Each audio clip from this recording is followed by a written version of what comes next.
কি রে হরি, এইভাবে কাজ করলে কি আজ সারা দিনেও এ কাজ শেষ হবে? একটু হাত চালিয়ে কাজগুলো কর দেখি। কি যে বলো দাদা, হাত না চালিয়ে কি আমি বসে আছি নাকি? তোমার থেকে তো পিছিয়ে নেই আমি। হ্যাঁ, পিছিয়ে নেই, কিন্তু তোর থেকে যে এক পাই বেশি কাজ করে ফেললাম, সে খেয়াল কি আছে? হ্যাঁ হ্যাঁ, তুমি আমার থেকে ভালো কাজ করতে পারো, তাই তোমার তো একটু বেশি কাজ করতে হবে দাদা। আমি তো তোমার থেকে ছোট, তাই না? হ্যাঁ, ওই কাজের বেলাতেই কেবল আমি বড়, বাদবাকি সময় তো আমাকে কিছু মনেও করিস নে। ধুর, তোমার এই বকানি এখন আর শুনতে ইচ্ছে হচ্ছে না। তুমি কাজ করো, আমি একটু পানি খেয়ে আসি। পানি ছাড়া আর কি খাবি? সেই ভজাটা যে আবার কখন খাবার নিয়ে আসবে তা কে জানে।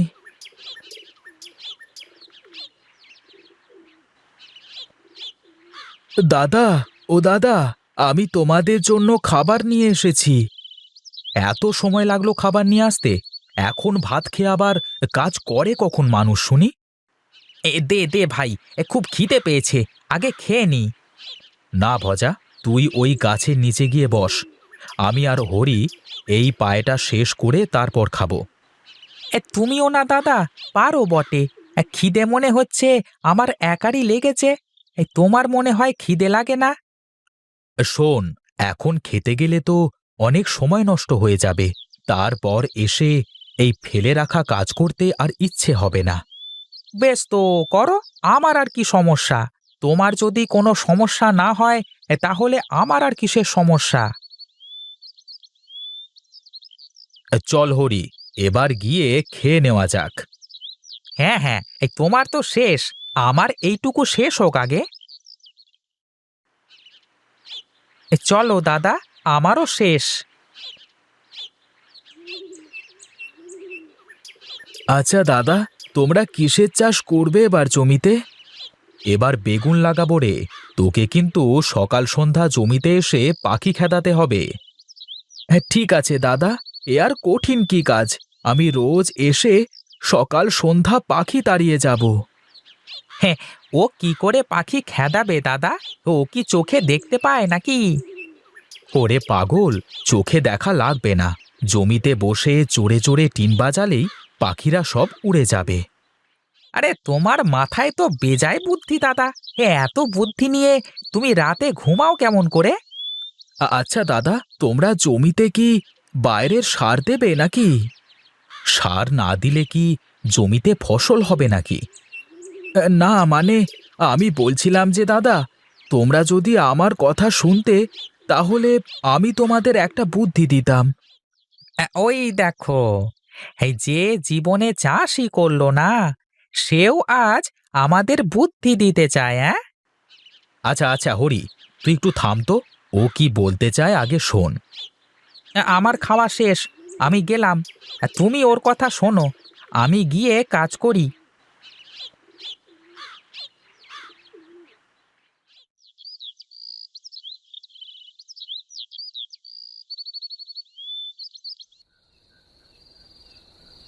শোন রে বাপ সকল, তোদেরকে একটা কথা বলি। হ্যাঁ মা, বলো কি বলবে। তোরা তিন ভাই, আমার তিন সোনার টুকরো। তোরা কখনো আলাদা হবি না বাবা, সব সময় একসাথে থাকবি। কিন্তু মা, আমরা কি সারা জীবন ভজাকে টেনে বেড়াবো? শোন রে বাপ, ভজা আমার ছেলে। ও চোখে দেখতে পায় না বলে সবাই ওকে নিয়ে কত কথা বলে, কিন্তু আমার ভজা খুব ভালো মানুষ। আচ্ছা হরি, তুই সব সময় এত অধৈর্য কেন? আগে মায়ের কথা সব শোন, তারপর কথা বল। আচ্ছা আচ্ছা আচ্ছা, মা, বলো তুমি। তোরা কি জানিস বাবা, তোদের মধ্যে কে বেশি বুদ্ধিমান? দাদা তো সবার বড়, তাই দাদার বুদ্ধি আমাদের থেকে বেশি। আচ্ছা, তোরা এক কাজ কর বাবা, তোরা যে জমিতে চাষ করবি, সেই জমিতে এক কোণে ভজাকেও একটু চাষ করতে দিবি। তিন ভাই জমির তিন দিকে আলাদা আলাদা চাষ করবি, দেখি কার ভাগে ফসল ভালো হয়। ফসল ভালো হলেই সে বুদ্ধিমান হয়ে যাবে নাকি মা? এখন তা বলতে পারছি না, তোরা আগে চাষ কর, তারপর সব বলবো। এখন অনেক রাত হলো, চল সবাই ঘুমিয়ে পড়ি।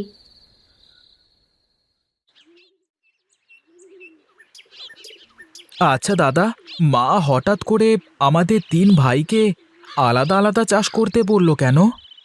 আমি কি আর জানি অত সব? কি ভেবে বলেছে তা মাই বলতে পারবে। এখন চল গিয়ে আগে জমিতে গাছগুলো লাগিয়ে দিই। হ্যাঁ দাদা, আমি কিন্তু ওই পাশের উঁচু ভাগটাতে লাগাবো। তোর যে পাশ ইচ্ছে সেই পাশ নিস, আগে তো জমিতে যেতে দে।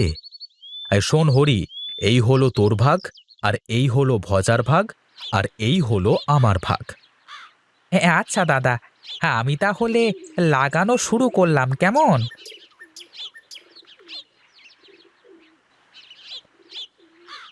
কি রে ভজা, ঠিকঠাক লাগাচ্ছিস তো? হ্যাঁ, ঠিকঠাক হচ্ছে কিনা দেখতে তো পাচ্ছি না দাদা, তবে লাগাচ্ছি তো, দেখা যাক। শোন হরি, তোর লাগানো হয়ে গেলে এসে একটু ভজাকে সাহায্য কর, আর আমার আগে শেষ হলে আমি দেখিয়ে দিচ্ছি। মা, আমি তো চোখে দেখতে পাইনে, তুমি আমাকে দাদাদের সাথে চাষ করতে কেন বললে?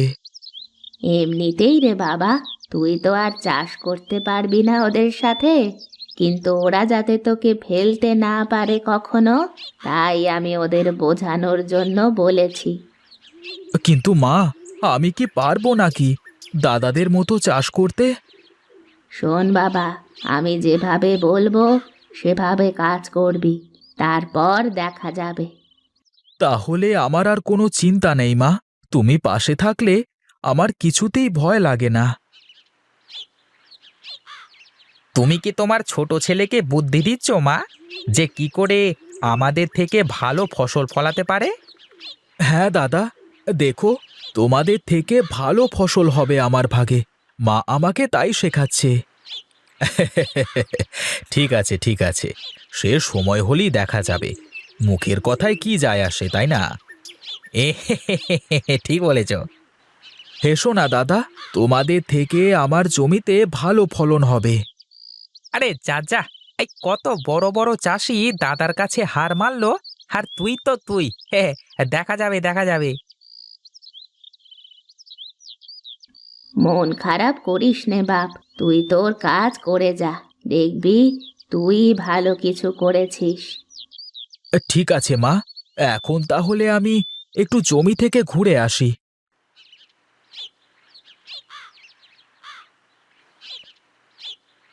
কি রে ভজা, এই দাঁড়িয়ে দাঁড়িয়ে টিন বাজিয়ে কি করিস? হ্যাঁ, আমি তো আর দেখতে পাইনে, তাই টিন বাজিয়ে পাখিদের খেদাই।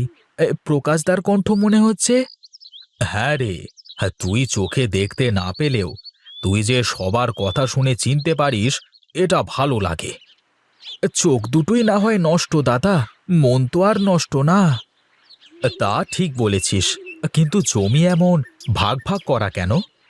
আমাদের 3 ভাইয়ের জমি আলাদা আলাদা করে চাষ করা তো, তাই। তা তুইও কি চাষ করছিস নাকি শুনি? হ্যাঁ দাদা, এই উত্তরের কোণের অংশটা আমার, আমি নিজেই লাগিয়েছি।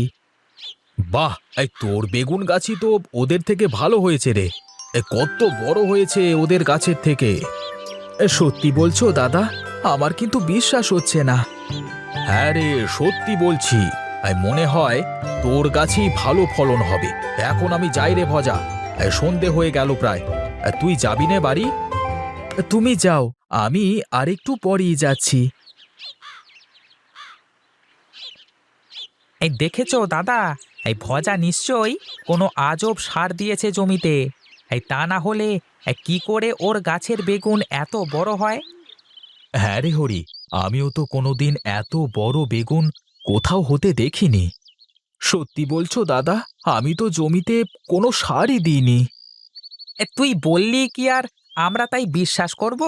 মা নিশ্চয়ই তোকে কোনো গোপন সার দিয়েছে। আচ্ছা, তোমরা আমার কথা বিশ্বাস করছো না তো? চলো, তোমরা মায়ের কাছে চলো, তাহলেই সব বুঝতে পারবে। তা তো যাবই, কিন্তু তুই যদি মিথ্যে বলিস তাহলে কিন্তু তোর খবর আছে বলে দিলাম। আচ্ছা দাদা, ঠিক আছে, কিন্তু আমাকেও তোমাদের একটা কথা দিতে হবে। আমার কথা যদি সত্যি হয় তাহলে তোমরা আমাকে কখনো একা করে দেবে না।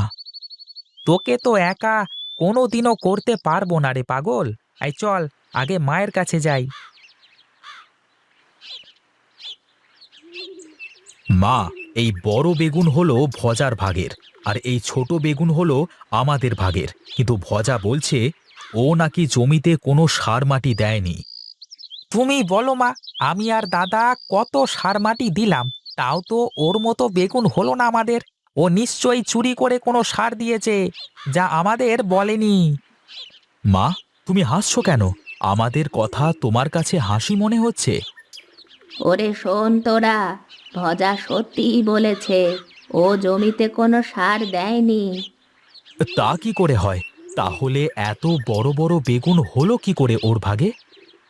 তোরা তোদের জমিতে যে সার মাটি দিয়েছিস তার থেকে ছিটে পিটে যা পেয়েছে তাতেই ওর বেগুন গাছে জোর ধরেছে।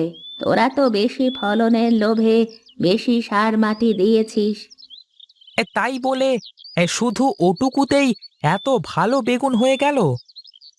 ভজার বিশ্বাসী ভজার সব, ও চোখে দেখতে না পেয়েও আজ তোদের হারিয়ে দিয়েছে।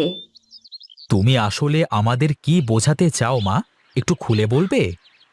ওরে শোন, ভজা আমার ছেলে, তোরাও আমারই ছেলে। ও চোখে দেখতে পায় না।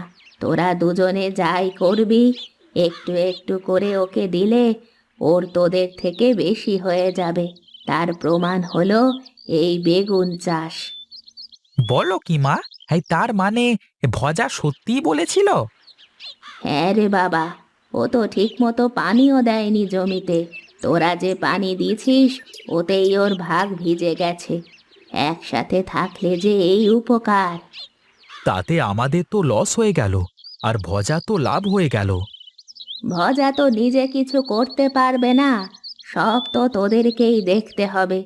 তোরা শুধু ওকে সাথে রাখিস বাবা, তাহলেই দেখবি ও তোদের অনেক উপকারে আসবে।